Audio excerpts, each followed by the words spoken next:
যথেষ্ট আনন্দিত হৈছোঁ। আমাৰ কেন্দ্ৰীয় কমিটিৰ যুৱ শাখাৰ সভাপতি হিৰাগ্দ ব্ৰহ্ম ডাঙৰীয়া আজিৰ কাৰ্যসূচীত উপস্থিত থাকিলে। আমাৰ বেহেৰগাঁৱৰ 14টা VCDC আছে, 14টা VCDC আমাৰ 10 ইউথ বুলি এটা আমাৰ ফ্ৰেম আছে পলিটিকেল হিচাপে আমাৰ UPPL।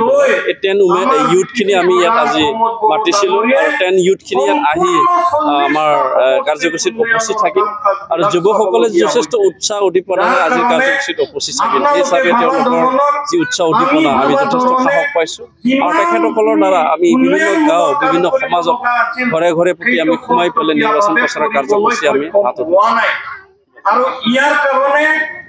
আজি নিৰ্বাচন 22 তাৰিখত হ'বলৈ গৈ আছে বিটিআৰ নিৰ্বাচন। ইয়াৰ কাৰণে আমি ইলেকশ্যনৰ আগত 40টা সমষ্টিত আমাৰ যুৱ চামক লৈ পেলাই আমি ইয়াত ইউথ মেট মানে প্ৰগ্ৰাম আমি লৈ আছে। আজি যোৱাকালি আমি হৰিচিঙাত লৈছিলে, আজিও বেৰগাঁও সমষ্টিত আমি লৈছোঁ। ইয়াৰ লোৱাৰ মেইন কাৰণটো হ'ল এতিয়া যুৱ চামৰ লগত আমি কানেকশ্যনত থকা, যুৱকবিলাকৰ লগত আমি আলোচনা কৰা আৰু আহি থকা দিনত আমাৰ UPPL দলে, আমাৰ UPPL চৰকাৰে আহি থকা দিনত আমাৰ যুৱতীসকলৰ কাৰণে, যুৱ চামৰ কাৰণে কি কি কাম কৰিবলৈ লৈ আছে ইয়াৰ ওপৰত আমি অৱগত কৰাইছোঁ। আৰু যুৱ চামে যিহেতু ক'ব গ'লে আমাৰ সমাজত যিহেতু 65% মানুহে ইউথ আৰু এই 65% মানুহ এৰি আমাৰ সমাজ গঠন কৰাৰ কথাটো আমি চিন্তা কৰিব নোৱাৰে। পলিটিক্সৰ ক্ষেত্ৰতো এই 65% মানুহ এৰি আমি পলিটিক্স কৰিব নোৱাৰে। এইকাৰণে আমি যুৱ চামক আমি গুৰুত্ব দিছোঁ আৰু শিৱসাৰৰ নিৰ্দেশ মৰমে আমি 40টা সমষ্টিত আমি অলৰেডি আমি আৰম্ভ কৰিছোঁ। আমি আজিলৈ শেষ কৰিব পৰা নাই। ওদালগুৰি জিলা প্ৰায় শেষ হৈ গ'ল। আমি বাক্সাত সোমাম, কোকৰাঝাৰতো সোমাম, ঠিক তেনেকৈ আমি 40টা সমষ্টিত আমি সোমাবলৈ আমি চেষ্টা কৰিছোঁ। ইয়াৰ দ্বাৰা আমি যুৱবিলাকক মই এটা মেছেজ দিব বিচাৰিছোঁ যে পলিটিক্সটো এনে পলিটিক্সৰ নামত পলিটিক্স কৰিলে নহ'ব।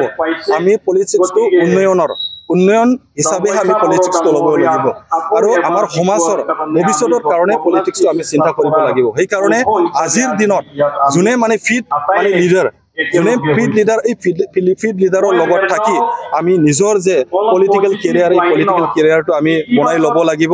আৰু আমি যদি সমাজৰ কাৰণে যদি ভৱিষ্যতত যদি কাম কৰিবলৈ ওলাইছে, নিশ্চয় আমি ভাল লিডাৰৰ অধীনত থাকি পেলাই আমি কাম কৰিব লাগিব।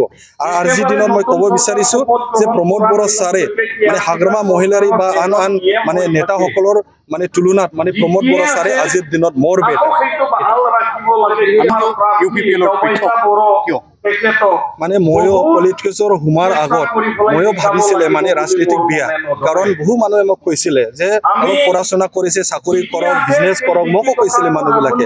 ইয়াত মই পলিটিক্সটো মানে আগতে মই দূৰৰ পৰা চাইছিলোঁ, এতিয়া মই ওচৰত থাকি পলিটিক্সৰ ভিতৰত সোমাই এতিয়া মই গম পালোঁ যে পলিটিক্সটো বাহিৰত পৰা বিয়া বুলি ক'লে নহ'ব। পলিটিক্সত ভাল মানুহে সোমাই পলিটিক্সটো আমি ভাল কৰিব লাগিব।